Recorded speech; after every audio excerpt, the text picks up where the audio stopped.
Hey guys, Tim here. Just a quick update. Today's the big day. Finally got the frame in to continue my build. I was going to give you a quick look at it and then start to fit it with the tires and everything and see how it's going to work. Um, Seems pretty good quality. I'll flip my camera around here. So here she is. Pretty much exactly like it's depicted in the pics on Alibaba. It was packaged pretty well. And no complaints there. Box is in good shape. Taped completely all over. But this is it. So it's from a company called YQ E-Bikes. And this frame is basically a Super 73 clone. And the welds look pretty good. And I'm not, I see some complaints online about the paint. But you know what? The paint looks pretty good too. So I'm going to go ahead and get these tires fitted up here and see how it goes. See if it fits. Be back in a sec. Hey guys, just wanted to give you another really quick update because I know one of the issues with creating your own e-bike here is the dropouts and how strong they are, whether they can handle the kind of torque that that 5,000 watt motor can put out. So I am going to probably use torque arms, but I just want to give you an idea of what you're dealing with this particular frame. They do add, as you can see, they do add this little reinforcing plate to actually add to the thickness. So I'm going to give you a measurement on that.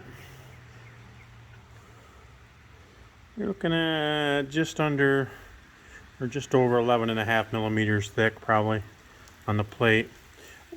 Maybe 11.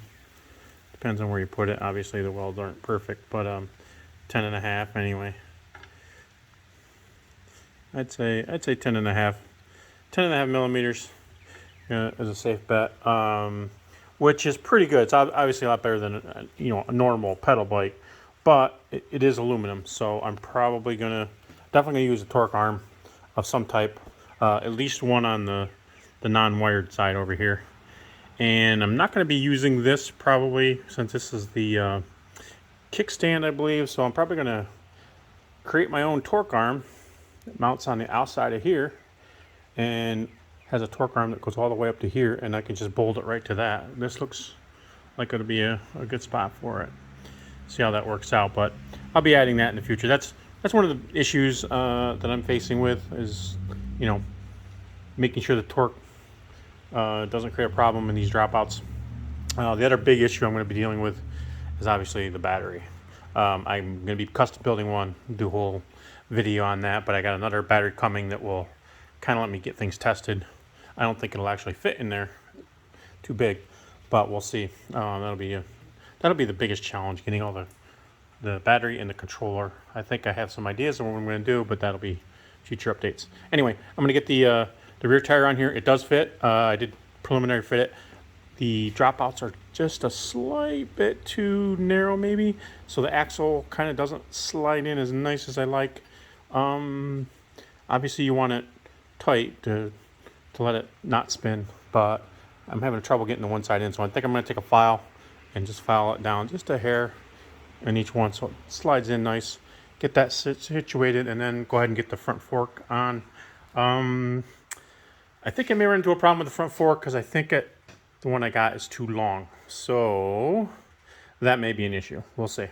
I'll get to that. I've never put a fork on a bike, and measurements are probably not right. So anyway, that'll be the next part of the video. All right, guys. Basically, the tire's on. I'm just setting it in there for now, but it fits. My main concern was obviously clearance.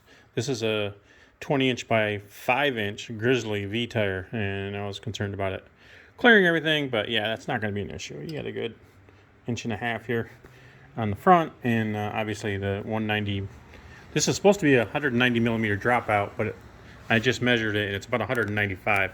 So I'm putting these little, let's see it here. These spacers come with the kit. I'm probably going to get some more washers. This side's pretty close. Maybe I think I'll get another washer with like a little offset in the middle that will clear the cable, because you can see the cable here. It's going to sit nicely, but I got to make sure I zip tie it out of the way. nice and firmly to the frame. Should clear the brake rotor, not be a problem. They have these nice little zip tie attachment points. So and this is made for, like, obviously if you're brake cable or something like that, it sits right in there. These phase wires are a little bit too thick for that, but they actually have another one inside here. So I'm going to be zip tying it to that. I'll probably use this anyway to get this up. Make sure it clears the disc rotor. One thing I wanted to mention, these zip ties are great. I got these years ago. The thing I like about them is they have this rubberized blue strips, so that anything you're zip tying hard, it's not going to rub through like a hard plastic would. Also, they're releasable, so as I'm putting this together, I can zip tie it, and then later on just pull this release tab down and unzip them. So those are really handy to have and stuff like this. Anyway, I'm gonna just kind of gently bolt this on.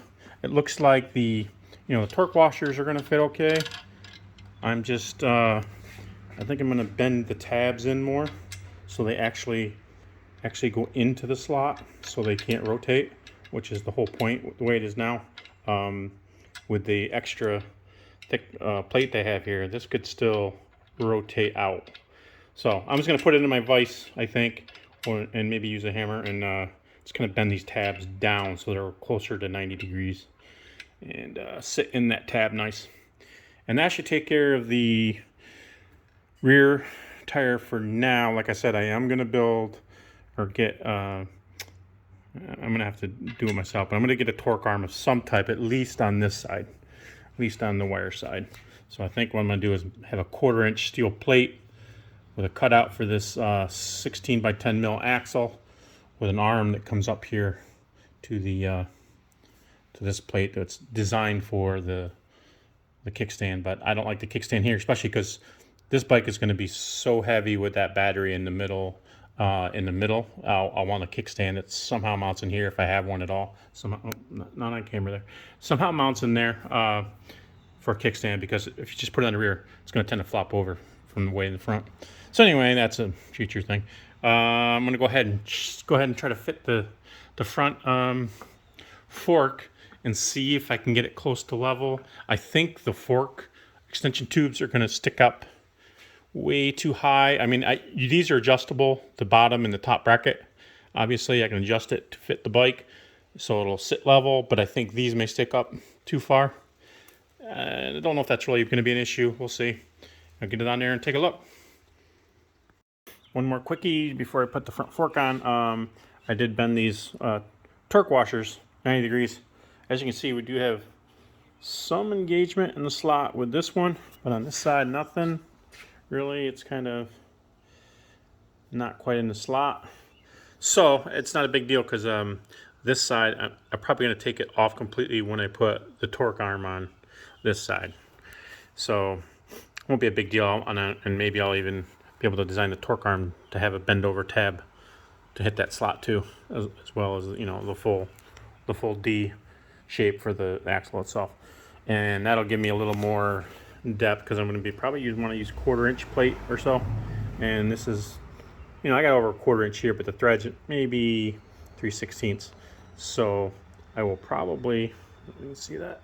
I will probably go ahead and eliminate this torque washer on this side, create a torque arm, attaches to here, and go with that, and just leave this side as is.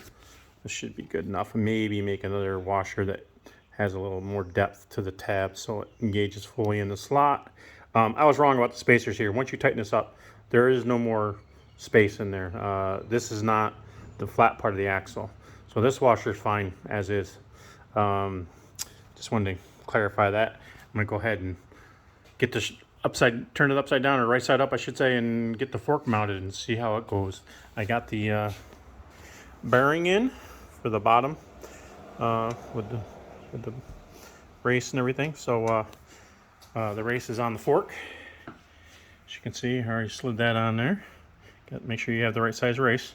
This is slightly larger than the rest of the tube. So anyway, I'm going to go ahead and get this on there and see how it works. Alright guys, this will be the final part of this video, I think. So got her turned around, got the front fork on. I didn't mention the seat before, but I got this seat with the bike. It's pretty chintzy. The underside's plastic. Well, you can see that, but it's plastic. And the middle set of bolt holes don't even attach to the frame anywhere. The front two and the back two are good. I don't see them under there, but other than that, I mean, it's a decent size. It's okay quality. It's not similar to maybe the Ride 1-Up, maybe not quite as good. I'll probably end up replacing that with something a little more sturdy with metal. Anyway, first big hurdle. The front forks, as I feared, are not going to work. So as you can see, I have a spacer kit for the head tube, but even with, even spacing it out so that the top bracket here fits okay, this is too much. It's going to interfere with the handlebars. So, and there's not much left here, enough for the bracket for the handlebars. The I forget what it's called. That guy there. But anyway, this is. I never did show you guys the handlebar setup, but this has got a lot of stuff on it because remember, my theme here is survival bike, so this is going to have a lot of crap on it that most people wouldn't put on a bike. But anyway, I don't know if you noticed, one of the things on there is I have tire pressure monitors. There's a little gadget on the handlebars, wireless, and let me know if I got a flat. So I thought that was pretty cool.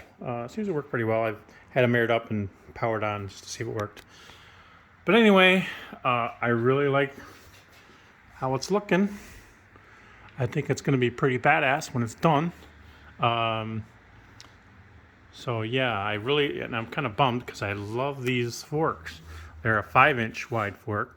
Handles these 5-inch Grizzlies, which are, they're a 20-inch by 5-inch tire, but if you measure the outside diameter fully inflated, you're looking at over 23 inches.